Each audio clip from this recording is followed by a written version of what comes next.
नमस्कार। आप देख रहे हैं लाइव हिंदुस्तान चर्चा। मैं अजय शुक्ल इस चर्चा में आप सभी का इस्तकबाल करता हूं। आज की हमारी चर्चा का विषय है हरियाणा में क्या भारतीय जनता पार्टी और जेजेपी का गठबंधन सही नहीं चल रहा है, टूटने वाला है। क्या भारतीय जनता पार्टी के जो प्रभारी हैं, प्रदेश प्रभारी हैं विप्लव देव, जो पूर्व मुख्यमंत्री हैं, उन्होंने जो कहा उसमें उन्होंने कहा कि जेजेपी ने समर्थन देके कोई एहसान नहीं किया। उचाना से उन्होंने कहा कि चौधरी बीरेंद्र सिंह की पत्नी भाजपा प्रत्याशी होंगी। उचाना से अभी भारतीय जनता पार्टी की सहयोगी जेजेपी के जो प्रमुख है, डिप्टी सीएम है, वो वहां से एमएलए और उनकी एक मजबूत भूमि है। ऐसी स्थिति में यह बयान क्या कहता है, इसको लेकर के जेजेपी की तरफ से भी बयान आया कि गठबंधन टूटता है तो टूटे, हम सीट नहीं छोड़ेंगे। तो आखिर क्या कहां जा रही है राजनीति, इसी को लेकर आज की चर्चा है। चर्चा में हमारे साथ जो लोग शामिल हैं उनसे तारुफ कराते हैं। हमारे साथ में जेजेपी से भाग सिंह है और इसके बाद में रजत पंजेटा साहब हैं इनेलो से। हमारे साथ में केवल ढींगरा है कांग्रेस से और हमारे साथ नरेश शर्मा है आम आदमी पार्टी से। कुछ और साथी जुड़ेंगे। तब तक मैं चूंकि वक्त हो गया है तो चर्चा शुरू करता हूं। मैं शुरुआत सबसे पहले जेजेपी से ही करता हूं क्योंकि मसला ही उनका है कि जिस तरीके से आप लोगों ने भारतीय जनता पार्टी की सरकार बनवाई, उसके साथ मिलकर आप सरकार में शामिल हुए, इतने सबके बाद अब यदि भारतीय जनता पार्टी इस तरह का जवाब देती है तो आप इसे कैसे देखते हैं, और यदि उसने अपना प्रत्याशी लड़ाया तो आप एनडीए का हिस्सा कैसे रहेंगे? जी भाग जी। अजय जी, सर्वप्रथम मेरे सभी साथियों को और आपको नमस्कार आज की चर्चा के लिए। जिस प्रकार से अभी आपने बताया कि प्रभारी विप्लव देव का एक बयान था, जिन्होंने बयान दिया था कि उचाना से प्रेमलता जी हमारी उम्मीदवार होंगी। सबसे पहले तो ये कहना चाहता हूं कि जिस प्रकार हमारा अलायंस था वो पोस्ट पोल अलायंस था, प्री पोल अलायंस नहीं था। हम गठबंधन में चुनाव नहीं लड़े। सभी जननायक जनता पार्टी सभी सीटों पे अलग लड़ी और भारतीय जनता पार्टी सभी सीटों पे अलग। इसमें कोई एहसान का सवाल ही नहीं है कि हरियाणा के अंदर भारतीय जनता पार्टी को भी मैंडेट नहीं मिला, जननायक जनता पार्टी को मैंडेट नहीं मिला और कांग्रेस को किसी भी दल को पूरा मैंडेट नहीं मिला। जब अलायंस आपस में होते हैं तो किसी के ऊपर एहसान कभी नहीं किया जाता। वो एक मैनिफेस्टो के तहत प्रदेश के अंदर स्थायी सरकार डेवलपमेंट के हिसाब से सभी पार्टियां चुनाव लड़ती हैं। आप सभी का मैनिफेस्टो ले लीजिए, चाहे वो कांग्रेस पार्टी हो, चाहे एनएलडी हो, चाहे आम आदमी पार्टी हो, चाहे भाजपा हो, जननायक जनता, एक मैनिफेस्टो लेकर मैदान में उतरती है और प्रयास रहता है हर पार्टी का कि हम अपने मैनिफेस्टो के हिसाब से प्रदेश के अंदर काम करें। जब दोनों को मैंडेट नहीं मिला तो इकट्ठे होकर सरकार बनाएंगे। इस प्रकार से तुम कह सकते हैं कि हमने भारतीय जनता पार्टी में मुख्यमंत्री जननायक जनता पार्टी ने बनाया, इन चीजों पे विराम कभी नहीं लग सकता किसी तरह भी। और जिस प्रकार से उन्होंने कहा कि उचाना से प्रेमलता जी चुनाव लड़ेंगे, ये अपने कार्यकर्ताओं के अंदर हर जगह जाकर, जिस प्रकार करनाल से माननीय मुख्यमंत्री जी वहां से विधायक हैं, हम करनाल के अंदर कार्यकर्ताओं में जाकर बात करते हैं, वहां से हम करनाल से भी तैयारी कर रहे हैं। इसमें कोई दो राय नहीं है कि जननायक जनता पार्टी करनाल से ना तैयारी करती हो, हम छोड़कर बैठे हुए। 90 की 90 सीटों पर भारतीय जनता पार्टी तैयारी कर रही है और 90 की 90 सीटों पर जननायक जनता पार्टी तैयारी कर रही है। अब जब चुनाव नजदीक आएगा, दोनों पार्टियों के वरिष्ठ नेता, शीर्ष नेतृत्व साथ में एक सवाल जोड़ ले। पिछली बार जब आप चुनाव लड़े थे तो आम आदमी पार्टी आपकी सहयोगी थी, चुनाव में सहयोगी थी। अब क्या जब आप 90 की 90 सीटों पे लड़ने की बात आ रही तो फिर एक बार क्या आम आदमी पार्टी से हाथ मिलाएंगे या किसी और से हाथ मिलाएंगे चुनाव लड़ने के लिए? जी देखिए अजय जी, भारतीय जनता पार्टी से हमारा जो सरकार का गठबंधन है बड़ी मजबूती से चल रहा है और इस प्रकार की बातें सिर्फ एक परिवार के द्वारा सबसे ज्यादा कही गई और जिसका शायद थोड़ा सा भ्रम भी जिसका पैदा हुआ, क्योंकि क्लियर कहूं, प्रेमलता जी, वीरेंद्र सिंह जी, विजेंद्र सिंह जी, इन तीनों लोगों को पूरे गठबंधन में आप पहले दिन से देख लीजिए कि एक घर से तीनों के बयान आ रहे थे और माननीय उप मुख्यमंत्री जी ने, जिसको हम पहले भी क्लियर कर चुके हैं, इन तीनों के संदर्भ में एक बयान दिया था कि यदि उनको कोई तकलीफ है तो उसका इलाज मेरे पास नहीं है। और विप्लव देव जी प्रभारी के तौर पर पूरे प्रदेश के अंदर काम देखने हैं, उनकी जिम्मेवारी, क्योंकि वो सरकार का पार्ट नहीं है विप्लव देव जी, वो संगठन का पार्ट है और संगठन की दृष्टि से उनका दायित्व बनता है कि पूरे प्रदेश के अंदर जाकर भारतीय जनता पार्टी को हर जगह जिस प्रकार से वो पन्ना प्रमुख सम्मेलन है, बूथ अध्यक्षों के सम्मेलन कर रही है, उनका बनता है वहां जाकर। और वो राजनीतिक तौर पर क्या कहेंगे उचाना में जाकर? वो ये कहेंगे कि भाई उचाना से हम चुनाव तो नहीं लड़ेंगे, लेकिन आप लोग किस चीज के लिए तैयार रहें। ये राजनीतिक चीजें हैं। और ये प्रदेश के अंदर हर विधानसभा में जब कोई नेता जाता है तो वहां से तैयारी की बात करता है, चाहे वो अलायंस किसी भी दल का हो। वो पोस्ट पोल अलायंस में, यदि प्री पोल अलायंस होता है तो उसमें क्लियर है कि वहां भी अपने कार्यकर्ताओं के अंदर दम भरा जाता है जाकर कि आप चुनाव के लिए तैयार रहें, आप चुनाव में ये चीजें, हमने ये विधानसभा जीतना है। ये एक कार्यकर्ताओं को मजबूती देने वाले वरिष्ठ नेताओं के द्वारा बयान दिए जाते हैं। लेकिन जब अलायंस की बात होती है, वो टेबल पर बैठकर होती है, जिसमें माननीय उप मुख्यमंत्री दुष्यंत चौटाला जी, हमारे राष्ट्रीय अध्यक्ष डॉक्टर अजय सिंह चौटाला जी, प्रदेश अध्यक्ष सरदार निशान सिंह जी और वरिष्ठ नेता, और इसी तरह भारतीय जनता पार्टी का प्रदेश नेतृत्व से कोई हो वो, अदरवाइज केंद्रीय नेतृत्व, उसके ऊपर बैठकर वो फैसला करते हैं, जिसमें प्रदेश अध्यक्ष की भी जिम्मेवारी होती है, माननीय मुख्यमंत्री की जिम्मेवारी है, प्रभारी जी भी होते हैं और केंद्रीय नेतृत्व। वहां बैठकर जो सीट जिसके हिस्से में आती है, यदि गठबंधन होता है तो पूरे कार्यकर्ता पूरी तरह से मजबूती से उस तरह चुनाव लड़ने को तैयार है। गठबंधन होने की सूरत में ये, यदि गठबंधन नहीं होता तो वो बाद की बात है कि उस समय, क्योंकि अभी लगभग 1.5 साल पड़ा है सरकार का, और ये बातें एक परिवार द्वारा निकाली गई बातें थी, वीरेंद्र सिंह परिवार के द्वारा। अदरवाइज सब जगह बहुत बढ़िया तरीके से प्रदेश हित के लिए गठबंधन चल रहा है, जिसमें किसी को कोई संशय नहीं है। 5 साल मजबूती से ये सरकार चलेगी, और सरकार बनने के बाद जब चुनाव नजदीक आएंगे तो उस समय इन चीजों के बारे में मंथन किया जाएगा, देखा जाएगा कि कौन सी पार्टी कहां से चुनाव लड़ेगी। चलिए, ये बहुत अच्छी बात कही भाग सिंह जी ने कि जिस तरीके से कि पार्टी दोनों सेपरेट लड़ी थी और चुनाव के बाद में हुआ था गठबंधन, और उसके बाद में सरकार बनाई और सरकार अच्छी चल रही है। गठबंधन, सभी जो भी संगठन है, सभी पार्टियों को अपने मजबूत करने का हक है। तो ऐसी स्थिति में भाजपा के प्रभारी भी बयान देते हैं। रजत जी, इस बयान को आप कैसे देखते हैं?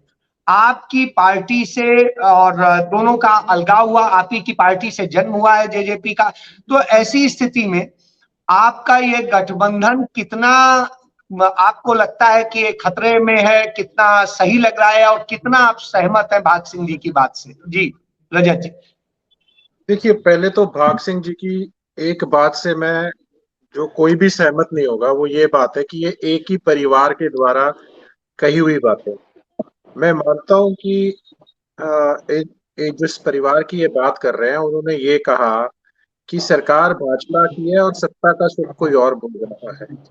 लेकिन इनसे ये पूछें कि चलो, भाजपा के लोग तो जो बोल रहे हैं, जजपा के अंदर से राम कुमार गौतम निरंतर तौर पे जिस दिन से सरकार बनी है उस दिन से क्यों बोल रहे हैं? उसके बाद देवेंद्र बबली ने अभी जो ठाठ वाली बात थी उसके ऊपर, और पहले भी 1-2 बारी अपना जो है वो बोल चुके हैं कि संगठन अपना काम करे, हम सरकार में हम अपना काम कर रहे हैं। उसके बाद नरवाना के विधायक इनसे बकरी चल रहे हैं, उल्टा चल रहे हैं, तो वो भी भाजपा के पक्ष में बात करते हैं। कोई आम इंसान बात करे, कोई विपक्ष का नेता बात करे, जो जिस पे चलो आज चर्चा नहीं है, हम विपक्ष को साइड पे छोड़ते हैं। इससे पहले जो भी बयान दिए गए उनको आप साइड पे रखिए। अब जो बयान दिया गया है, ये बयान दिया गया है भाजपा के हरियाणा के प्रभारी, त्रिपुरा के पूर्व सीएम द्वारा। अगर भाजपा का प्रभारी ये बयान देता है, देखिए पहले तो शब्दों का हमें देखना पड़ेगा कि किन शब्दों का इस्तेमाल हुआ। दुष्यंत द्वारा जो है शब्द का इस्तेमाल हुआ, किसी को कोई वहम हो तो निकालते। उसके बाद किसी के पेट में दर्द हो तो वो वाली बात कही गई। पलट में जो प्रभारी हैं हरियाणा के, उन्होंने कहा कि भाई ना तो मेरे पेट में दर्द है और ना मैं डॉक्टर हूँ, और समर्थन करके कोई एहसान नहीं किया, कोई फ्री में समर्थन नहीं किया। फ्री शब्द का इस्तेमाल हुआ। बदले में 13-14 विभाग के मंत्री दे रखे हैं, 3-3 मंत्री बना रखे हैं, बदले में विभाग दिए हैं, पद दिए हैं। और उसके बाद उन्होंने एक बात और कही कि मेरा काम भाजपा जजपा की ये जो बैसाखी है इसको मजबूत करना नहीं है, मेरा काम है। साथ में उनके गुज्जर साहब भी बैठे थे, उन्होंने इशारा करके कहा कि भी मेरा काम भाजपा को मजबूत करने का है, जो मुझे जिम्मेवारी दी गई। तो अगर कोई बाहर का नेता बयान दे तो उसे तो आप हल्के में ले सकते हैं, लेकिन अगर भाजपा का प्रभारी भी कोई, जैसे इनकी भाषा है कि ये तो हरियाणा के, मुझे लगता है किसी नेता को कुछ समझते ही नहीं, ये तो कहते हैं हमारी जो भी बात होगी वो सेंटर से होगी, आपको समझ गया होगा, आपने कहा ये तो केंद्र का नेतृत्व जो है भाजपा का डिसाइड करेगा, यानी इनके लिए हरियाणा के किसी भी नेता का कोई महत्व नहीं, चाहे वो मुख्यमंत्री हो। और जेपी नड्डा जी ने हरियाणा में आके, पानीपत में आए थे शायद, वो तब बोला था कि भी 10 के 10 जो है सीट वो लोकसभा की उस पर कमल खिलाएंगे। उसके बाद धनखड़ जी बोल चुके हैं, खुद मुख्यमंत्री बोल चुके हैं। तो जो भाषा का इस्तेमाल हुआ है उससे ये अंदाजा लगाया जा सकता है कि कहीं शिवसेना वाला हाल ना हो जाए। और जो सत्ता के गलियारों के अंदर जो चर्चाएं हैं आजकल, वो इंडिपेंडेंट में नाम तो नहीं डिस्क्लोज कर सकता, लेकिन इंडिपेंडेंट एक दो नहीं है, उनको भी मंत्री बनाने पे विचार हो रहा है। शायद देवेंद्र बबली को कंटिन्यू कर लें ये, तो अभी कुछ भी हो सकता है। इसके कोई पुख्ता अभी चलिए तो इसमें कुछ भी हो सकता है। जिस तरीके से रजत जी ने बात कही, मैं राजकुमार जी आ गए हैं मेरे साथ बीजेपी से, और जिला अध्यक्ष हैं जींद के। राजकुमार जी, जिस तरह से विप्लव देव जी ने कहा कि उचाना में हम अपना प्रत्याशी तय करेंगे, हम जो है चौधरी बीरेंद्र सिंह की पत्नी को वहां से लड़ाएंगे, और यहाँ जेजेपी कह रही है कि हम तो वहीं से लड़ेंगे चाहे हमें गठबंधन रहे ना रहे। तो ऐसी स्थिति में भाजपा के लोग किस तरीके से देखते हैं? और चूंकि आप वहां से जिलाध्यक्ष हैं, तो निश्चित रूप से आप लोग सबसे ज्यादा प्रभावित होते हैं, तो आपकी राजनीति पर क्या असर पड़ता है और भाजपा की राजनीति? जी राजकुमार जी, देखिए, ये स्टेट पार्लियामेंट्री बोर्ड और सेंट्रल पार्लियामेंट्री बोर्ड का मैटर है। डिस्ट्रिक्ट पे इसका कोई असर नहीं पड़ता। हम अपना काम कर रहे हैं, पार्टी अपना काम कर रही है, संगठन का काम हम कर रहे हैं। इस पे पार्टी के ऊपर, हमारे जिला इकाई पर कोई असर नहीं है। एक चीज और कही जाती है राजकुमार जी कि जिले में आपके पास चूंकि भाजपा में कोई ऐसा और नेता ही नहीं है जो संगठन को कर सके उतना बड़ा, तो चौधरी बीरेंद्र सिंह का मजबूरी है उनको साधना। जी राजकुमार जी, देखिए, संगठन का कोई भी कार्यकर्ता, चाहे वो पन्ना प्रमुख हो, चाहे बूथ अध्यक्ष हो, चाहे मंडल अध्यक्ष हो, चाहे जिला अध्यक्ष हो, वो अपने आप में एक सक्षम कार्यकर्ता है और पूरी टीम के साथ, एक टीम वर्क के साथ हम काम करते हैं। चौधरी वीरेंद्र सिंह हमारे केंद्रीय नेता हैं। केवल जी, जिस तरह से वो कह रहे हैं कि वहां पर कोई संगठन में और सारी चीजों में कोई फर्क नहीं पड़ेगा, और वहां की जो भाजपा है वो पूरी तरह से तैयार है, तो ऐसी स्थिति में आप लोगों का क्या स्पेस है? क्योंकि आपके पास भी एक ही नेता था, वो चला गया बीजेपी में। जेजेपी के पास तो वैसे भी मजबूत नेता है दुष्यंत जी। तो जिस तरीके से बाकी इनेलो और आम आदमी पार्टी तो संघर्ष कर ही रहे हैं, तो आप कहां टिकते हैं और इस गठबंधन का भविष्य आप क्या देखते हैं? जी अजय भाई, ये जो अभी जो हमारी बातचीत है, इस पे आप देखें, इनका जो गठबंधन बना था ये स्वार्थ का गठबंधन था। ये कोई प्री पोल या पोस्ट पोल का गठबंधन नहीं था, ये इनके स्वार्थ का गठबंधन था। इन्होंने एक बंदर बांट की डिपार्टमेंटों की, और 11 डिपार्टमेंट जो है दुष्यंत चौटाला के हिस्से में आए, उसमें जम करके लूट हुई। और वो लूट जो थी वो इतनी बड़ी हुई कि कितने ही घोटाले जो है उस चर्चा में आए, और हम कई बार उन घोटालों की चर्चा भी मीडिया के माध्यम से भी और लगातार इस बारे में करते रहे। और आपको ये भी बताना चाहूंगा कि बीजेपी और ढींगरा साहब, यहाँ पे घोटाले की बात नहीं हो रही है, यहाँ बात हो रही है, घोटाले की बात नहीं करना चाह रहा मैं आपको इनकी जेजेपी और बीजेपी की कथनी और करनी का फर्क बताना चाह रहा था। क्योंकि इनका जो पोस्ट पोल और प्री पोल की जो बात कर रहे हैं, ये पोस्ट पोल अलायंस की जो अब बात कर रहे थे, ये पोस्ट पोल नहीं था, ये स्वार्थ का गठबंधन था इनका। क्योंकि लोगों ने जो मैंडेट दिया था वो इनको बीजेपी को 40 सीट का दिया था, और 50 सीट जो है विपक्ष में थी। इन लोगों ने एक स्वार्थ का गठबंधन किया, और वो स्वार्थ के गठबंधन में उनके साथ भागीदार बन गए, और इतने बड़े घोटाले हुए।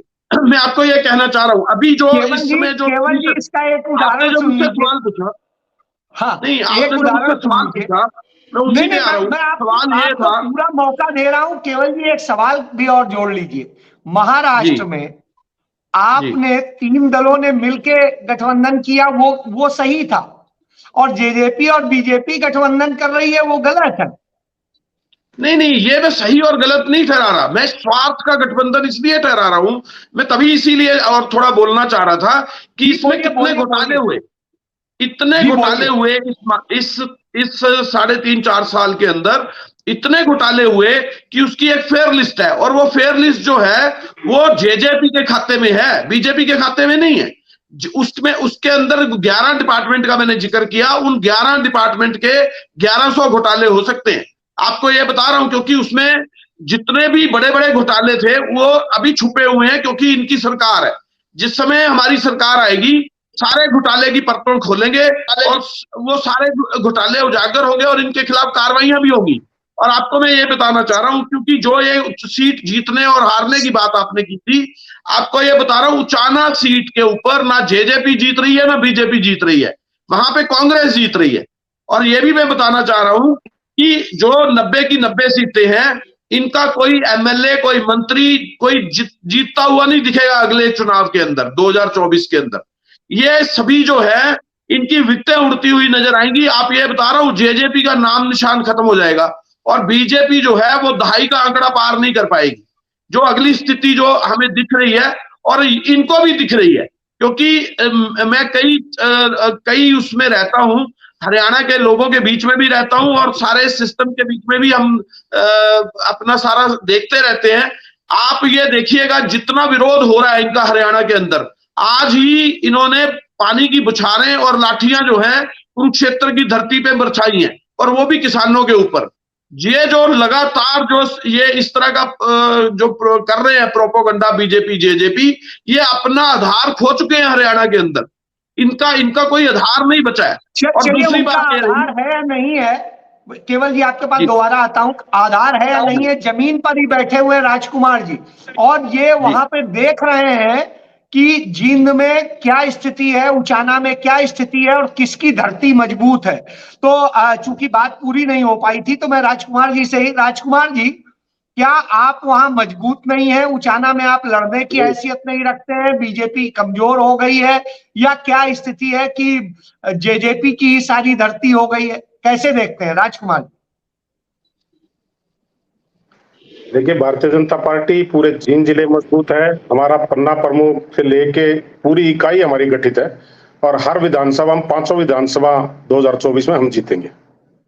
बहुत मजबूत है हमारी पार्टी उचाना में। वो बात सही है, लेकिन तो फिर जिस तरीके से कांग्रेस का कहना है, इनेलो का कहना है कि आप चूंकि मजबूत नहीं है इसलिए आप लड़ने का ये कर रहे हैं जेजेपी के साथ, तो जेजेपी की वो मजबूत है और जेजेपी चाहती है हम लड़े। जी देखिए, मुझे नहीं पता कांग्रेस के कौन साथी जुड़े हुए हैं। अगर आप डिबेट कर रहे हो तो यहाँ डिस्ट्रिक्ट प्रेसिडेंट कांग्रेस प्रभारी है, प्रदेश के प्रभारी है मीडिया के।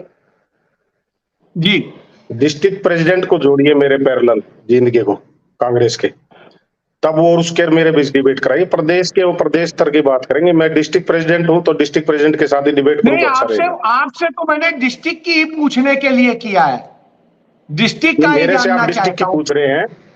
मेरा कहने का मतलब ये है कि कांग्रेस का जिला अध्यक्ष अब तक इनका बना नहीं है, तो ये उचाना सीट की कैसे बात कर सकते? क्या रिपोर्ट इनके पास? प्रदेश प्रभारी है तो जिले की क्या रिपोर्ट होगी इनके पास? मेरे पास पूरे जिले की रिपोर्ट है, मेरी बीजेपी की। जी केवल जी जवाब दीजिए अब। जी, इन्होंने 75 पार का नारा दिया था पिछली बार और रह गए थे 40। अरे अब के इनके पन्ना पिछली बार तो कहां चले गए? सुनिए राजकुमार जी, सुनिए, मैं बता रहा हूं आपको। जो आपके लगातार करीबन 23 बीजेपी और जेजेपी और आम आदमी पार्टी और आईएनएलडी चारों के एमएलए जो हैं वो कांग्रेस में शामिल हो चुके हैं, जिलाध्यक्ष शामिल हो चुके हैं। आपको बताऊं, पन्ना प्रमुख भी शामिल हो चुके हैं, सारे पन्ने पुन्ने फाड़ के इधर आ गए कांग्रेस के अंदर। तो इनका बचा क्या है वहां पे? ये तो पन्ना प्रमुख चिल्लाते रहते हैं साहब। उनके वो जिलाध्यक्ष बोल रहे हैं, आपके पास वहां जिलाध्यक्ष भी नहीं है। जी, मैं बताता हूँ, जिलाध्यक्ष बताता हूँ, हमारे जिला के सारी कार्रवाई पूरी हो चुकी है।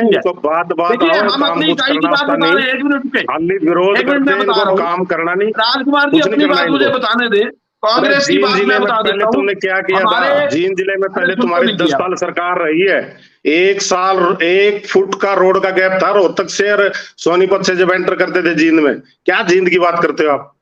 आपके पास जींद में कहने के लिए कुछ नहीं है। हरियाणा भूपेंद्र सिंह के हुड्डा जो सारे मुख्यमंत्री जगह पे थे रोड का तो जाल अगर जींद के लिए बिछाया है किया क्या तो वो आपने? कांग्रेस पार्टी ने कुछ बिछाया। भी नहीं किया, एक बाईपास तक नहीं अरे बन भाई पाया आपसे। राजकुमार जी, आपको ज्ञान नहीं है, पहले ज्ञान लीजिए। मैं आपको सारे अरे हरियाणा की आपको सड़कों ज्ञान के होगा, बारे में आप बता प्रदेश का देता हूँ। बात कर रहे हैं, अपना ये जिला जो अध्यक्ष बनाइए ये पहले जो और फिर बात अम्बाला करेंगे। से, अरे सुनिए ना, आप पहले सुनिए जिला ना। अध्यक्ष बनाइए और उसके साथ चर्चा करेंगे। आपके साथ मैं स्टेट लेवल की चर्चा नहीं कर सकता, कभी स्टेट में जब होऊंगा तब आपसे चर्चा करेंगे। तो आप पहले जिला आप अध्यक्ष जिले बनाइए, उससे लेवल की चर्चा चर्चा मत करेंगे। आपका जिला अध्यक्ष देखिए, बताएगा क्या हुआ है जींद में। केवल जी आपके पास दोबारा आता हूं, एक मिनट नरेश शर्मा जी का ले लूं। नरेश जी, आप भी हरियाणा में जमीन तलाश रहे हैं। जेजेपी और बीजेपी का गठबंधन, उनका कहना है बहुत मजबूत है और कोई फर्क नहीं पड़ेगा, दोनों वो है। और राजकुमार जी जींद से ही है, जो उचाना इन्हीं के पास आता है, और ये कह रहे हैं कि भारतीय जनता पार्टी वहां बहुत मजबूत है, 5 हलकों में मजबूत है। तो साहब, इसे आप कैसे देखते हैं? और क्या जेजेपी और बीजेपी का जो गठबंधन ये दावा कर रहे हैं, दूसरी तरफ विप्लव देव कह रहे हैं, तो ऐसी स्थिति में क्या दिखता है? जी नरेश जी। अजय जी, पहली बात तो कल जो है माननीय केजरीवाल जी जींद से ही एक बड़ी रैली का एक रोड शो कर रहे हैं। उसके लिए हरियाणा के लाल हैं और हरियाणा में जन्म हुआ उनका एक गरीब परिवार से आके आज दिल्ली पे राज कर रहे हैं। और हरियाणा के लोगों के लिए भी, हम भलाई के लिए वो हर समय सोचते रहते हैं, हर समय चर्चा रहती है। तो कल जो है हमने जो अभी तो संगठन की बात हो रही थी, आप जो है भाजपा और जेजेपी की जमीन छीन लेंगे? देखो हम जो है ना जमीन, हम बहुत धीरे से चुपचाप आते हैं और लोगों के दिलों में छा जाते हैं। हमें ये नहीं है कि हम सर्वे करवाएंगे या लोग जो है आके कहें कि हमारे पास ये संगठन है, वो संगठन है। हमारा संगठन ऑलरेडी आपने देखा कि हमने हरियाणा के अंदर एक बड़ा संगठन तैयार किया और आगे भी संगठन की जो है कार्यवाही चल रही है, जिसके अंदर आपने खुद देखा कि हमने जो है 12 लाख से ज्यादा मेंबर बनाए और उसके बाद 1100 लोगों की संगठन की हमने सारे के सारा संगठन हर विभाग का, जिसके अंदर छोटे से छोटे कार्यकर्ता को मान सम्मान मिला और जो भी है आगे ही मिलेगा। अब एक एक पॉइंट पे चर्चा करते हैं कि पहले जेजेपी और बीजेपी का ये जो गठबंधन है, आपने खुद देखा कि इसके अंदर आपकी वर्डों से पता चल रहा है कि इन्होंने सिर्फ अपने स्वार्थ के लिए गठबंधन किया है। कि आप लोगों को क्या है, जनता के मुद्दे को भटक के आप सिर्फ अपने स्वार्थ के लिए कि ये डिपार्टमेंट मेरे को चाहिए, ये डिपार्टमेंट मेरे को चाहिए, और एक ऐसी पॉलिसी लेके आए जिसके अंदर पूरा प्रदेश परेशान है। आपने देखा कि अभी ये परिवार पहचान पत्र हो गया या परिवार आईडी हो गया, उनके अंदर अभी कभी इनका सिस्टम नहीं चलता है और लोगों को क्या है, रिश्वत मांगी जा रही है उसके लिए, कि जो कहते हैं ऑनलाइन के नाम पे चर्चा करते हैं और उसके लिए क्या कहते हैं परिवार पहचान आईडी के लिए आप इतने डॉक्यूमेंट लेके आइए कि ऑनलाइन कभी उसको पूरी नहीं कर पा रहे हैं, और फिर क्या होता है कि पैसे देके बैकडोर से जो है वो काम करवा लेते हैं आप। और तो नरेश जी, पहले तो आप आज चुनाव में तो आप इनके साथ थे। नहीं, हम कहते हैं देखो शीर्ष नेतृत्व जो भी डिसाइड किया था पहले चुनाव, लेकिन अब आम आदमी पार्टी अकेले चुनाव लड़ेगी और पूरे प्रदेश और पूरे देश के अंदर हम अभी किसी के साथ गठबंधन नहीं कर रहे हैं और हम अकेले ही चुनाव लड़ेंगे। और अभी केवल भाई ने ही बोला, केवल भाई आप देखिए कि आप पहले अपना संगठन खड़ा कीजिए, हम तो बधाई देंगे। मैं पहले भी आपको बहुत चैनलों के माध्यम से बधाई दे चुका हूं कि आप अपना संगठन खड़ा कीजिए। अकेले हुड्डा साहब चिल्लाने से कुछ नहीं होगा कि हुड्डा साहब के सहारे आपकी लाइन, मतलब आप एक संगठन भी नहीं खड़ा कर पा रहे हैं, आपके सारे के सारे नेता एक दूसरे की खिंचाई करते हैं। अभी कल ही कुमारी शैलजा जी का बयान था कि वो जो हुड्डा साहब जो है कभी मान सम्मान नहीं देते हैं, चर्चा करेंगे, जो प्रदेश अध्यक्ष रह चुकी है। उसके बाद खुद आपने देखा कि माननीय अशोक तंवर जी भी पहले थे। मतलब हुड्डा साहब को क्या चाहिए, क्या मतलब वो अपने नेतृत्व को भी नकार देते हैं कि भाई शीर्ष नेतृत्व जो भी डिसाइड करता है। और राजकुमार भाई के लिए कि राजकुमार भाई की पहली बात तो आप एक डिबेट में बैठे हैं, तो आप पार्टी का चेहरा बन के बैठे हैं, आप एक जिले की चर्चा के लिए बात करने नहीं बैठे। आप जो जिले की चर्चा बात कर रहे हैं वो चाहे आपके केवल भाई है, आपको भी उनके सवालों के जवाब देने हैं और वो भी आपके सवालों के जवाब देंगे। और पहली बात एक चीज, आपके विप्लव देव जी कहते हैं कि हम जो है वीरेंद्र सिंह जी की वाइफ को जो है देंगे। पहली बात, आप एक जिले से आते हैं, आपके पास जिले के अंदर एक छोटा कार्यकर्ता नहीं है, क्या वो टिकट नहीं मांग सकता? क्या एक परिवारवाद, जो पार्टी कहती थी कि हम परिवारवाद को सपोर्ट नहीं करते, आज वही पार्टी परिवारवाद की तरफ जा रही है। मैं तो कहता हूं, आपको बधाई देना चाहता हूं कि आप भी आइए ना, आप चुनाव लड़िए। क्यों आप एक परिवारवाद के ऊपर जा रहे हैं? आप वीरेंद्र सिंह जी की फैमिली के ऊपर ही क्यों डिपेंड हो गए? आप क्या जिले के अंदर काम नहीं कर रहे, या आपके कार्यकर्ता, आपकी टीम काम नहीं कर रही वहां के अंदर? तो मैं तो आपको चाहता हूं कि आपका संगठन जब आपका मजबूत है, आप कह रहे हो कि हम बहुत मजबूत हैं, तो आप एक छोटे से कार्यकर्ता को लेकर आइए, क्यों बड़े चेहरों के ऊपर काम करते हो? हम तो एक ऐसी पार्टी है कि हम एक छोटे चेहरे को, गरीब चेहरों को हम बनाते हैं पार्टी के अंदर, और हम तो चाहते हैं कि आपका स्वागत है, आप हमारी पार्टी से आइए। अगर आपको पार्टी टिकट नहीं देगी तो हम तो तैयार है आपको देने के लिए कि आप आइए, आप गरीब परिवार से आते हैं और कम से कम आपको चलिए जागरूक संदेश किया। इसको नरेश जी एक लाइन में कि इसको आप कैसे देखते हैं? संगठन जो कभी आपके भी साथ था जेजेपी, आज बीजेपी के साथ में है और वो लड़ाई जींद की धरती पे है। आपके नेता भी कल वहां जा रहे हैं, दुष्यंत चौटाला वहां एक मजबूत स्थिति में है। भारतीय जनता पार्टी कह रही है कि हम वहां के जो जिलाध्यक्ष हैं वो कह रहे हैं कि हम वहां की 5 जो विधानसभा है उनमें जो भी है सीटें, वो सभी हलकों में वो बहुत मजबूत है और किसी को भी टक्कर दे सकते हैं। तो ऐसी स्थिति में कहां से जगह आपके लिए बचती है और इस गठबंधन को आप कैसे देख रहे हैं कि ये बचेगा, जाएगा, क्या होगा? जी नरेश जी, मुझे लगता है नरेश जी का नेटवर्क गड़बड़ कर रहा है। मैं भाग जी आपके पास ही आऊंगा। जो जींद की धरती पर बैठ के राजकुमार जी कह रहे हैं भाजपा सभी हलकों में बहुत मजबूत है। जब बहुत मजबूत है और उनके पास बीरेंद्र सिंह जैसा बड़ा परिवार मौजूद है, उस परिवार को वो मजबूती से लड़ाने की बात कर रहे हैं, तो ऐसी स्थिति में आप लोगों के लिए कहां पे स्पेस बचेगा? जी भाग जी। अजय जी, जिस प्रकार से मेरे भाई राजकुमार जी ने कहा है कि जींद के अंदर हम मजबूत हैं, मैं भी पंचकुला जिलाध्यक्ष रहा हूं, इससे पहले प्रदेश प्रवक्ता की जिम्मेवारी है।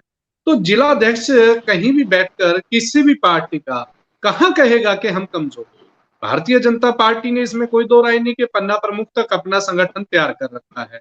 और राजनीतिक दृष्टि से जिस प्रकार से यदि हमारे गठबंधन की कोई बात होती है तो हमारे जो राजनीतिक विरोधी हैं, इन्हें इस चीज की चिंता की बजाय तो इन्हें खुश होना चाहिए।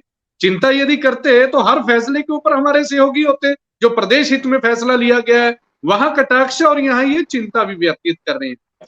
साथ ही मेरे भाई केवल ढींगरा जी ने जो एक बात कही कि ये स्वार्थ का गठबंधन है। जब 40 सीटें भारतीय जनता पार्टी को दी हैं तो 50 सीटें विपक्ष में। तो आपने महाराष्ट्र का उदाहरण तो बहुत बढ़िया दे दिया, लेकिन मैं पीछे जाना चाहता हूं कि हुड्डा साहब को भी 40 सीटें दी थी, आप विपक्ष में क्यों नहीं बैठे? कुलदीप बिश्नोई के एमएलए लेके आप सरकार बनाते हो तो वो स्वार्थ का नहीं है, वो नहीं क्यों नहीं था? आप 40 सीटों पे आए थे, आप क्यों नहीं साइड में बैठे? आप क्यों नहीं गए उसमें? आज आपको मेरी बारी आता हूं आपके पास। सुनिए, अरे सुनिए मेरे भाई, सुनिए, आप करो तो वो सही, यदि दूसरा गठबंधन होता है तो वो स्वार्थ का गठबंधन। जितने घोटाले आपने यहाँ नाम ले दिया, कोई घोटाला साबित तो करके दिखाएं। अनियमितता हो सकती है, वो हर किसी के दिमाग की उपज हो सकती है। वो अधिकारी कहीं पर बैठकर कोई व्यक्ति यदि कोई अनियमितता करता है तो उसके ऊपर तत्काल कार्रवाई की गई है।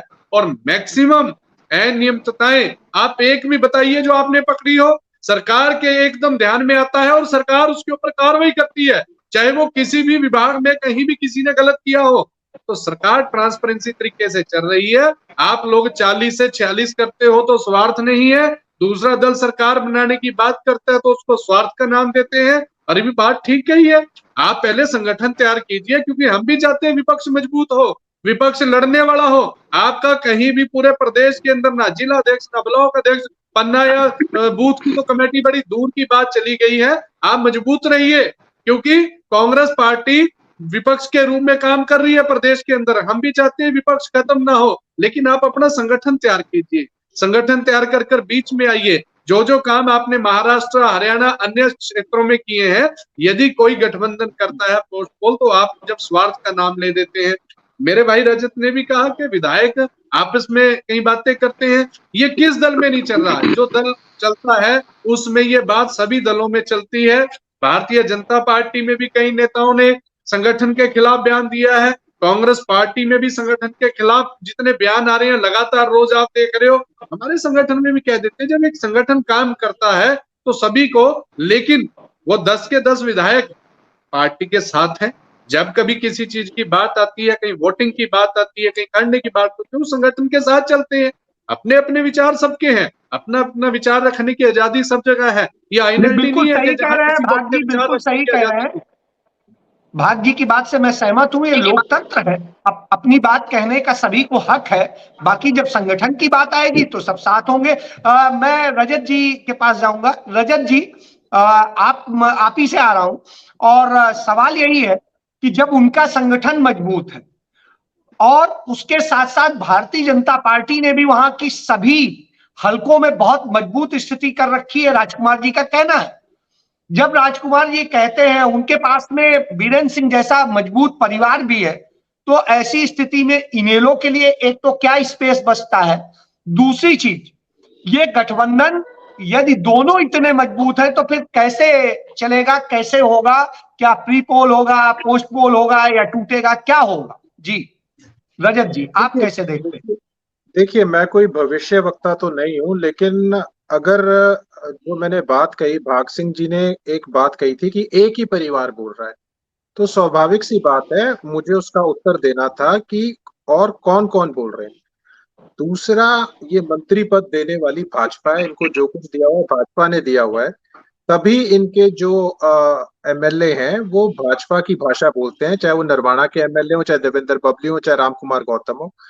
और अगर ना भी दे इनको और सिर्फ इंडिपेंडेंट्स के जरिए भी सरकार चला सकते हैं, अगर ये इनके यही 10 तो में से यही तो एक रजत जी भी ना दे, तकलीफ है, यही तो एनएलडी का मुझे दर्द कोई है तकलीफ नहीं, जो बाहर आ रहा ना है मुझे, कि ये सरकार चलती रहे, आपको कहीं दिक्कत नहीं है, सिर्फ जेजेपी की यही तकलीफ है कि आजाद से एक आपका मिनट, काम एक चल रहा है, खत्म हो, जेजेपी को क्यों लेकर बैठे हो?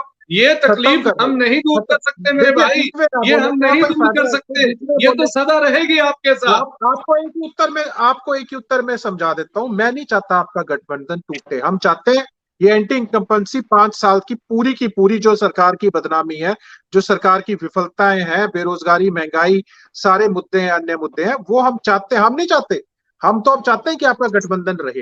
ये तो नहीं, भाजपा आप ना के भी चाहो तो भी प्रभारी हैं रहेगा, जो, आपके एक चाहने और ना मिनट, चाहने से कुछ नहीं होगा। आपने वही मैं 4 साल आपको चाह बात लिया, बोल रहा हूँ, गठबंधन ना रहे, वही मैं आपको आपने बात 4 बोल साल रहा हूँ। चाहा, गठबंधन ना रहे, टूट गया। अरे अब आप अरे चाहो सुन तो लीजिए, आपके चाहने और ना चाहने का तो यहाँ कोई सवाल ही नहीं है। आप आपके सुनने चाहने का और ना, मतलब है, ना विधायक आप पास, सुनने का ना मतलब है कि हम तोड़ने कोई की बहस क्षमता, वाले ना थोड़ी जोड़ने है, की हम क्षमता। कोई सब्जी मंडी में थोड़ी ना है भैया। नहीं, आप आपके देखिए, कहने से कुछ चलिए होगा ही नहीं। भाग जी उन्हें उन्हें बोल लेने दीजिए, फिर थोड़ा यदि होगा निचोड़िए तो इसको। आपकी बोले। मैं जी आपके समय में नहीं बोला, ये प्लेटफॉर्म आपको पता है ऐसा नहीं है, यहाँ ये बीच में टिक्का टिप्पणी अच्छी नहीं लगती। देखिए, जो बात हुई है वो भाजपा के प्रदेश प्रभारी के द्वारा हुई है, वो हरियाणा के प्रभारी हैं, और जो उल्टी बयानबाजी हुई है वो जजपा की तरफ से हुई है।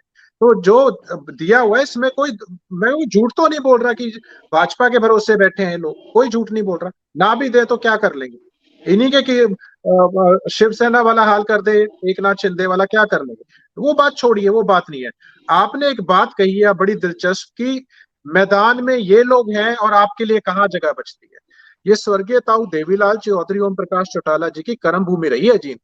मैं आपको एक बात याद दिला दूं, यहाँ जितने लोग बैठे हैं, 2009 से लेके 2010 तक इंडियन नेशनल लोकदल का विधायक था जींद से, और मिडा जी के स्वर्गवास के बाद उनके लड़के को, इनके पास कैंडिडेट तक नहीं था, उनके लड़के को, सपुत्र को हमारी पार्टी से लेके इन्होंने कैंडिडेट बनाया। भाजपा का तो कैंडिडेट ही नहीं था भाजपा के पास। दूसरा, उचाना से जे जब हुई चौटाला साहब को, उससे पहले सीट चौटाला साहब की थी, ये ना भूले कोई भी। और अभी जब ये हमारी आएगी यहाँ पे पद यात्रा, तब जिसको भी वो एक शब्द है ना, वहम किसी को, तो आप तो रिपोर्टिंग करते हैं, या तो कोई रिपोर्टिंग की बात नहीं। और जब निकाय चुनाव थे पिछले सरपंची के इलेक्शन से पहले, उचाना की सीट जजपा हारी थी। तो मैं आपको ये बता दूं, यहाँ बड़े बड़े दावे जो होते हैं ना, वो अलग होते हैं जो प्रवक्ता करते हैं, और जमीनी हकीकत कुछ और होती है। मैदान भी हमारा 3454 वोट मिली आपको, 3454 वोट मिली थी जींद में, जगह 3454 वोट मिली थी जींद में। ये फिर बीच में बोल रही है कोई, ये अच्छी बात है, अपने समय में बोल आपको दीजिएगा। सिर्फ आंकड़ा दे रहा हूँ मेरे भाई, आंकड़ा, मैं रोक नहीं रहा। और ये भाग जी बोल लेने दीजिए प्लीज, भी हम गाड़ेंगे इसमें, ऐसा मत करिए। ये वो टीवी चैनल हमारा नहीं है जी। ये एक जी तरफा बोलिए। माहौल दिखेगा आपको जब और जब ये बात एक बात और दावे रहेगी तो बीच सब में। कोई कर सकता है भाई। आम आदमी पार्टी की जो बात है, आम आदमी पार्टी के प्रवक्ता ने कहा यहाँ, बिल्कुल ठीक बात कहा, कांग्रेस के पास संगठन नहीं है। मुझे एक बात बताओ, आपने परिवारवाद की बात करी, पूरा देश में ऐसी कोई पार्टी है जहां आप, वो आपके राज्यसभा का जो ऑर्डिनेंस आया है सारी परिवारवाद वाली पार्टियों के पास आप ना गए हो समर्थन मांगने के लिए देश में। तो एक जब परिवारवाद बोलते हो ना, तो कोई बात बोलते हो उस पर टिका करो। पूरे आप कांग्रेस तक के पास गए हो समर्थन मांगने के लिए जो ऑर्डिनेंस आया है। तो ये बोलना आसान होता है टीवी में बैठ के परिवारवाद। आपने वीरेंद्र सिंह जी के परिवार पे भी टिप्पणी कर दी। आप अपने राज्य सभा के ऑर्डिनेंस के लिए क्यों जाते फिर रहे हो फिर समर्थन मांगने के लिए? उसका जवाब दो। बिल्कुल सही है, ये बड़ी बात है। रजत जी ने बहुत बड़ी बात कही है।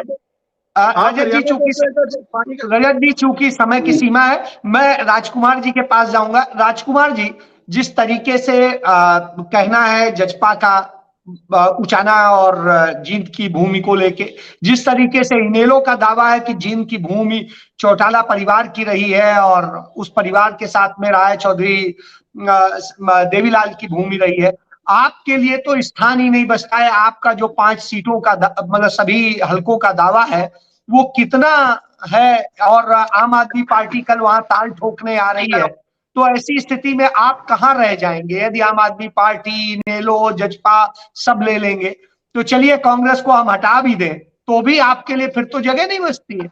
जी राजकुमार जी। अभी आज तो है ना हम सरकार में।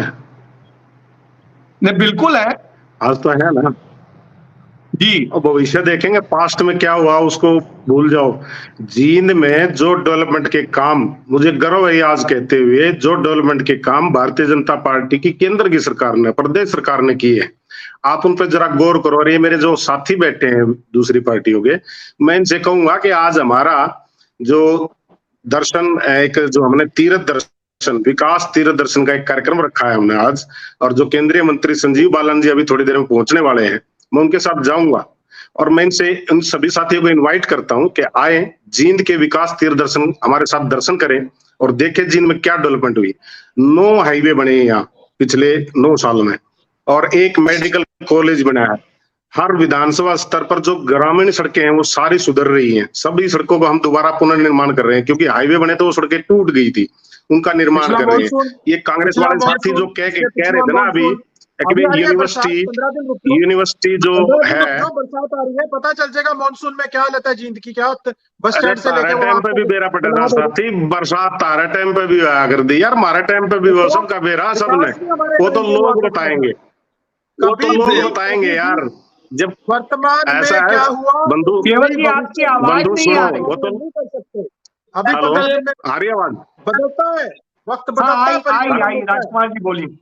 ये मेरे साथी सुनने की क्षमता रखें, सभी देखते हैं, जनता भी देखती है, जनता को भी पता है, बारिश भी होती है, सारे काम होते हैं। कितना काम किया है दुष्यंत चौटाला ने? दुष्यंत ने? कौन बता रहे हैं? अच्छा, दुष्यंत ने काम किया है? कौन? नहीं भाई, उनके मंत्री हैं, वो भाजपा सरकार के मंत्री हैं। हाँ, मैंने कहा पीडब्ल्यूडी है उनके पास, B&R जी राजकुमार जी। हाँ, ये बढ़िया काम। मैं सभी साथियों को आज इनवाइट करता हूं, आइए मेरे साथ जींद घूमिए और देखिए यहाँ डेवलपमेंट के क्या क्या काम हुए हैं। और आगे जो अभी 2024 में होगा, मेरा सौभाग्य है कि जींद जिले में 3 लोकसभा आती है। हम पदयात्रा के दौरान देखेंगे क्या क्या काम हुआ है, पर पूरी पदयात्रा चलिए देखेंगे। बिल्कुल राजकुमार जी ने बात कही कि आप आइए, वो तो इनवाइट कर रहे हैं कि हमने क्या काम किए हैं ये देखिए। जी बोलिए। हमारी पदयात्रा आएगी, हम देखेंगे क्या काम हुआ है जींद में। ये मैं नरेश जी के पास जाऊंगा। नरेश जी, जिस तरीके से वो भाजपा कह रही कि हमने इतने काम किए, उनके केंद्रीय मंत्री भी आज उस क्या नाम है, विकास दर्शन के लिए आ रहे हैं, बाल्यान जी। जिस तरीके से भाग सिंह जी कह रहे हैं कि हमारी भूमि बहुत मजबूत है, और ऐसी स्थिति में इनेलो जो दावे कर रही है कि ये भूमि तो असल में इनेलो की है, आप जब कहते हैं इस बात को लेके कि आप आएंगे और आएंगे, जिस तरीके से अरविंद केजरीवाल, और जिस तरीके से आप परिवारवाद पे बात करते हैं, तो साहब सारी परिवारवादी पार्टियों के पास में आप जा करके हाथ जोड़ते हैं कि साहब हमें समर्थन दे दो, तो फिर कहां पे आपका नैतिक बल रह जाता है? जी नरेश जी। अजय जी, पहली बात तो एक बात क्लियर कर देना चाहता हूँ, ये ऑर्डिनेंस क्या है कि ये एक सरकार के लिए नहीं है, ये आपने देखा कि ये अरविंद केजरीवाल जी एक सरकार चला रहे हैं जिसके खिलाफ है, और कल के लिए अगर ये ऑर्डिनेंस एक सरकार के खिलाफ आता है तो कल के लिए बीजेपी जो है ना किसी और सरकार के लिए, मैं तो ये कहता हूँ किसी और सरकार जेजेपी आईएनडी कल के लिए सरकार बनाती है और उनके साथ ये परेशानियां आएंगी तो क्या वो समर्थन नहीं मांगेंगे? समर्थन क्या नाम है पंजाब में, नरेश जी, हरियाणा के जब अंदर अनुच्छेद 370 का मसला आया था, जब अनुच्छेद 370 का मसला आया था, संपूर्ण विपक्ष इसका विरोध कर रहा था, तब आप क्यों साथ में खड़े थे? जी नहीं, हमने देखो जो भी है 370, आज हम कहते हैं कि हम विकास की राजनीति पे काम करने के लिए, हमने किसी खिलाफ, हम सरकार के खिलाफ नहीं बोल रहे किसी भी चीज के लिए। 370 के लिए आप ये बताइए कि वहां पे बड़े बड़े दावे किए गए कि रोजगार के लिए, और जबकि ये टॉपिक 370 वाला नहीं है। हम ये जो आपसे हमारे भाई जो चर्चा कर रहे थे कि ये जो ऑर्डिनेंस आया, तो ऑर्डिनेंस वही के चीज लिए है जो हम जो कांग्रेस बात कह कर रहे रही हैं, है, वही चीज आप कह रहे हैं कि वो कह रहे हैं जैसे स्वार्थ का गठबंधन, वैसे ही आप कर रहे हैं। आपको जब वहां स्वार्थ है तो आप सबके पास हाथ जोड़ रहे हैं, जब वहां पर देश की बात थी तब आप चुप बैठे हुए थे, तो ये तो फिर आपका भी वही हो गया। जी अजय जी नरेश ने जी। अजय जी ने कांग्रेस के साथ भी किया था। हाँ, सरकार गठबंधन। बनाई थी, सरकार हाँ, बनाई थी दिल्ली सर में पे पहली हाथ सरकार, रख के तो वो स्वार्थ का ही गठबंधन था, कांग्रेस के खिलाफ लड़े और फिर उसी से सरकार बनाई। बच्चों की आप कसम तक सुनिए, खा फिर ली। उसके बाद में और क्या विषय जो है? अगर हमने ऐसा उसके नहीं खिलाफ बोल में, सकते। आपने बोला कि गठबंधन किया, गठबंधन करने के बाद में हमने भी कांग्रेस को, हमने बाई इलेक्शन करवाया। आज ये लोग बोल रहे हैं, तो हम तो जेजेपी को भी कहते हैं, बीजेपी को भी कहते हैं, आप आइए ना मैदान के अंदर, जनता आपको मौका देगी। आप गठबंधन के अंदर बैठ के बोलते हैं कि हम तो गठबंधन नहीं नैतिकता तोड़ का सकते, सवाल लेकिन कैसे मैं उठा सकते हैं जेजेपी पे, बीजेपी पे, इनेलो पे, कांग्रेस पे, किसी पे भी? फिर तो नैतिकता का सवाल उठाना बंद कर दीजिए, फिर वो बात करना बंद कर दीजिए। नैतिकता का सवाल आपने देखा कि हमने जब जो भी है, हम अगर जनता के काम नहीं करवा पा रहे थे तो हमने समर्थन वापस लिया, चाहे कांग्रेस ने समर्थन वापस लिया, और चुनाव हुए जिसके अंदर कांग्रेस के चुनाव नहीं लड़ी, वहां पे कांग्रेस भी चुनाव लड़ी, बीजेपी भी चुनाव लड़ी। जनता ने किसको पूर्ण मैंडेट दिया आपने देखा कि, और एक बार नहीं 3 बार दिया ऑलरेडी। अगर आप जनता आपसे खुश होती किसी और पार्टी से, या आप जनता के काम कर रहे होते तो आपको देती। और मैं तो ये कहता हूँ जो गठबंधन चल रहा है ऑलरेडी हरियाणा के अंदर, हरियाणा के अंदर जो गठबंधन है, अगर इतना अपने काम के अंदर इतना कॉन्फिडेंस है आपके अंदर, जनता के काम किए हैं, तो आपको वो मैंडेट वो तो जनता देगी ना आपको। आप तो 4 साल से मलाई खा रहे, मैंने आपको अभी गिनवाया था कि कितने कितने घोटाले आपने देखे कि शराब घोटाले, मैंडेट जनता देगी और जनता के आधार पर ही बनेगा। नरेश जी बिल्कुल सही कह रहे हैं, सच्चाई है कि जनता तय करेगी। यदि वो अरविंद केजरीवाल पे भरोसा कर रही है तो फिर हम आप कौन होते हैं? स्वाभाविक सी बात है। केवल जी आपके पास जाऊंगा क्योंकि आपके ऊपर सभी ने आरोप लगाए हैं और ऐसी स्थिति में बहुत सारी चीजें हैं, तो आप क्या कहना चाहेंगे? पहले तो एक जो आपके ऊपर आरोप है, दूसरी चीज संगठन आप नहीं खड़ा कर पा रहे हैं, लड़ने की बात कर रहे हैं, वहां की जमीनी हकीकत वहां के भाजपा के प्रदेश अध्यक्ष जिला अध्यक्ष बता गए, और भाग सिंह जी बता ही रहे हैं कि कितना काम जो है और लगातार मजबूत हुई है जेजेपी। तो ऐसी स्थिति में आप क्या देखते हैं और इस गठबंधन का भविष्य क्या देखते हैं और आपका भविष्य क्या है? जी देखिए, सबसे बड़ी बात, हमारे जो पीसीसी के 195 मेंबर जो हैं उनकी लिस्ट, और साथ में डीसीसी मेंबर्स की भी, और जो ब्लॉक के मेंबर्स हैं उनकी भी, ये सारी लिस्टें हमारी हाई कमान के पास जा चुकी है। अब इसमें पदाधिकारी बनने रह गए सिर्फ, बाकी तो सारी प्रक्रिया हमारी इलेक्शन की प्रोसेस पूरी हो चुकी है। अब 195 में से सिर्फ कुछ जनरल सेक्रेटरी, कुछ वाइस प्रेसिडेंट, कुछ सेक्रेटरी, वो लिस्ट आनी बाकी रह गई। लेकिन चुनाव तो हो चुका है। 195 जो डेलीगेट्स बने हैं पीसीसी के, वो तो हमारे इलाकों के हैं ना सारे, और उसके साथ साथ जो डीसीसी के बने हैं वो सारे डीसीसी हमारे डिस्ट्रिक्ट वाइज मेंबर्स हैं, उन्हीं में से ही एक अध्यक्ष बनना है, बाकी के उन पदाधिकारी बनने हैं। और जो ब्लॉक है सारे हमारे मेंबर्स बन चुके हैं, उसी में से ब्लॉक अध्यक्ष बनेंगे और उसी में से ही ब्लॉक के अधिकारी बनेंगे। तो ये सारी लिस्टें हाईकमान के पास जा चुकी हैं, जिससे हमें कोई दिक्कत नहीं है। हमारे मेंबर ऑलरेडी बन चुके हैं और उनको पता लग चुका है कि वो मेंबर हो चुके हैं सारे, और वही लोग हमारे हरियाणा के अंदर हर जिलों में काम कर रहे हैं। दूसरी बात यह है कि हम जब चुनाव लड़े थे 2019 का, 15 सीटें थी हमारी, 15 से हम 31 पे पहुंचे बगैर संगठन के, और अब संगठन बन गया है तो संगठन के बाद हमारी सीटें कितनी होगी, आपको मैं इसीलिए आकलन दे रहा था कि 2.5 का आंकड़ा बीजेपी पार नहीं कर पाएगी। अगली बार हमारी सीटें 75 पार होंगी, और मैं आपको अरे सर, दावे में कह जेजेपी सकता भी हूं, तो मजबूत हो गई है। सुनिए, मैं आपको ये बता रहा हूं, कोई मजबूत नहीं है। आम आदमी पार्टी का भविष्य ही नहीं है हरियाणा के अंदर, क्योंकि दिल्ली और पंजाब के अंदर जो जनता है वो इनको समझ नहीं पाई, और आज इनके सारे मंत्री चाहे दिल्ली के हों चाहे पंजाब के हों सभी जेल में बैठे। पंजाब के अंदर हरियाणा की जनता बहुत समझदार जनता है, वो समझती है किसको वोट देनी है, किसको नहीं देनी है। इनको आदमपुर के अंदर लोगों ने जवाब दे दिया, इनकी जमानत जब्त हुई है वहां पे। हालांकि इन्होंने बड़ा जोरदार चुनाव लड़ने की बात आम की। आदमी पार्टी का भी सवाल ले लीजिए। हाँ, ये बोलिए लोग बोलिए। भीख से एमएलए मांगते हैं, ये लोग इकट्ठे करते हैं एमएलए, इधर से बीजेपी से लेंगे, जेजेपी से लेंगे, आईएनएलडी से लेंगे, उधर से जो उठे हुए लोग हैं उनको इकट्ठा करके पार्टी बनाते हैं। इनका कोई है नहीं आधार, और आधार के मामले में इनका कुछ भी नहीं। बोलिए बोलिए। इनका कोई आधार नहीं है हरियाणा के अंदर। हरियाणा की जनता समझदार है। मैं फिर खत्म करना है मुझे। अजय जी 1 मिनट दे दीजिए बस, फटाफट में जी बोलिए बोलिए नरेश जी बोलिए। हाँ अजय जी, पहली बात तो केवल भाई को बताऊं कि हमने एक बार नहीं आपको 3 बार मौका दिया था दिल्ली के अंदर, तो आपका तो वहां से जमीन ही खिसक गई। आज आपकी जमानत नहीं, जब चलो अगली बार फिर चुनाव आएगा, कोई दिक्कत नहीं है, लोगों को समझ आ रहा है ना।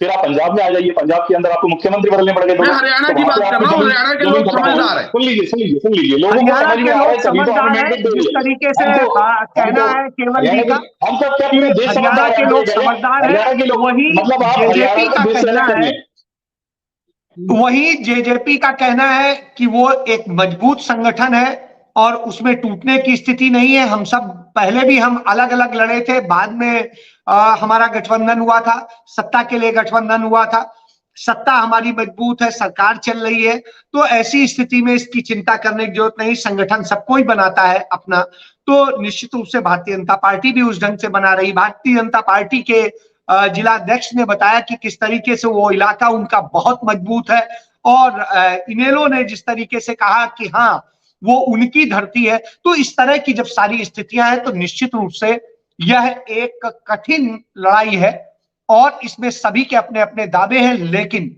सच्चाई यही है कि जनता ही तय करेगी कि कौन उसका नेता होगा, कैसे होगा और सरकार कैसे बनेगी। इसके साथ चर्चा समाप्त करता हूं, कल फिर मिलेंगे कुछ और विषयों के साथ। तब तक के लिए धन्यवाद। जय।